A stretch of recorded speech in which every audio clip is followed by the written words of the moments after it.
Today we're making a delicious Jamaican style pepper steak recipe. You'll have tender steak pieces marinated in a delicious sauce with colorful peppers. Let's get started. Now for this recipe, I'm using bell peppers and I'm using 3 different colors, red, yellow, green. You could use one color, you could use well, you need colors, but the best thing is I like a colorful dish. So I'm gonna use half of each of these as well as a yellow bell pepper and scotch bonnet, or habanero because I can't find a scotch bonnet, and some ginger and some garlic. And we're gonna slice our peppers. I'm only taking half of each pepper and we're gonna slice those into about a quarter of an inch thick pieces.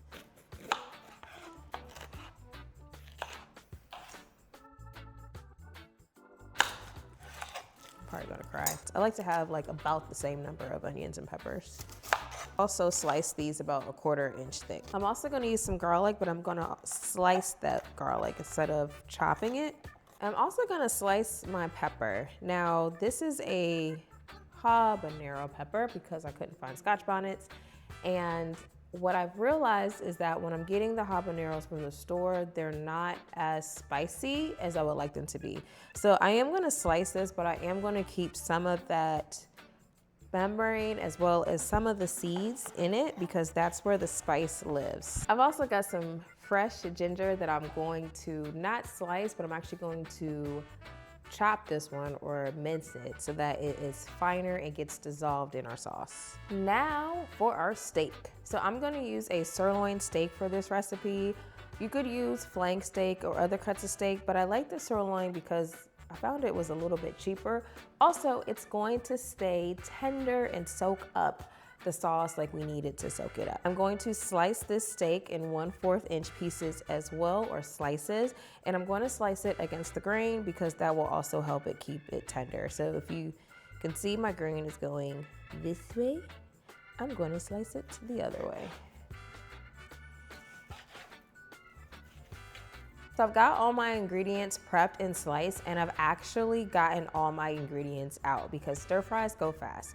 But the first thing we're gonna do is basically, I don't wanna call it marinate the steak, but they also call it velveting. And what we're gonna do is make sure that the steak is seasoned, but also that it actually becomes tender.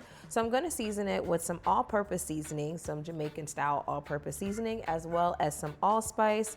Allspice, ground allspice, is the same as a pimento berry that you'll see people basically mashing up.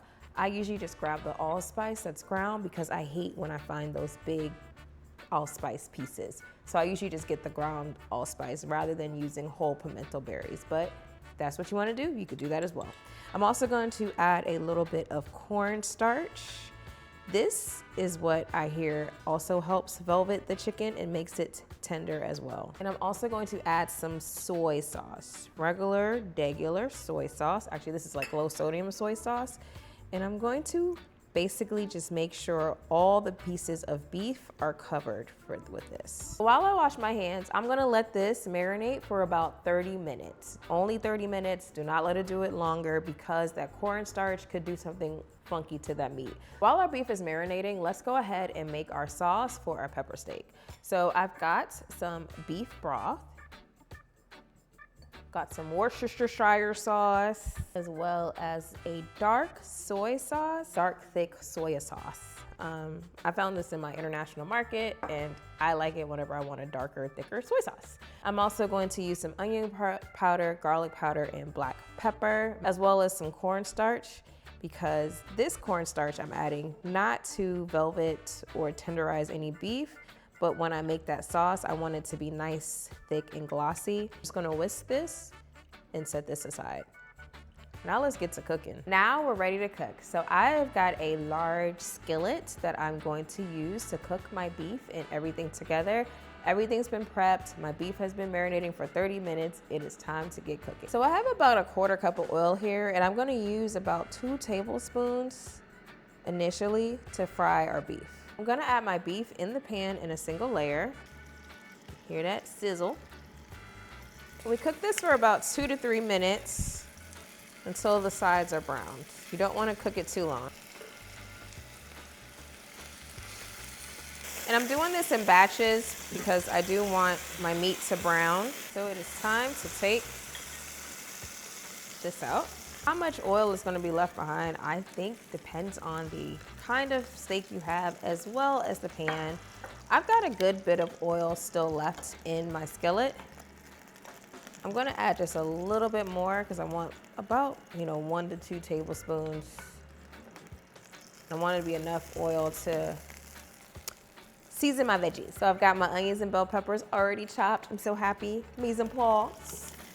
And I'm gonna just add that to my same skillet, and I'm gonna saute these until they're nice and softened. It should take you wanna kind of break it up, it should take you about 4 to 5 minutes to get these softened. So my peppers and onions have gotten nice and softened and a little bit caramelized. So I'm going to add my other aromatics. I'm gonna add some garlic, that habanero. I forgot to talk about this one, but some green onions. I have some green onions in it. Some fresh thyme and that ginger. Throw all that in there with it. And we're gonna saute that along with it for about a minute. Yummy, yummy. All right. So my peppers and onions and everything have cooked down enough. So I'm going to now return my beef to the pot, as well as I'm going to add my sauce. All of it. Ooh, make sure you got all that cornstarch out in there too. And give it all a whirl. Now I'm gonna reduce my heat down to medium, and I'm gonna let it come to like a nice simmer, but I'm gonna let it reduce down to medium so that that cornstarch and that sauce can thicken up as well. Ooh, that looks so flavorful already.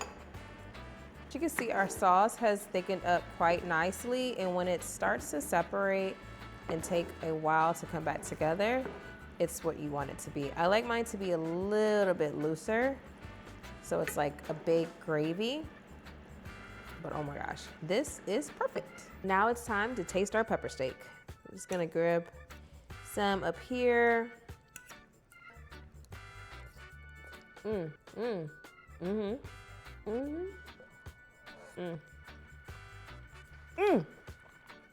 That is good. That is too good. Oh my gosh, that is so good. What I love about it is that you get the flavor of the allspice and the all-purpose and so many of those Caribbean flavors in this stir-fry dish. All right, until the next time, guys.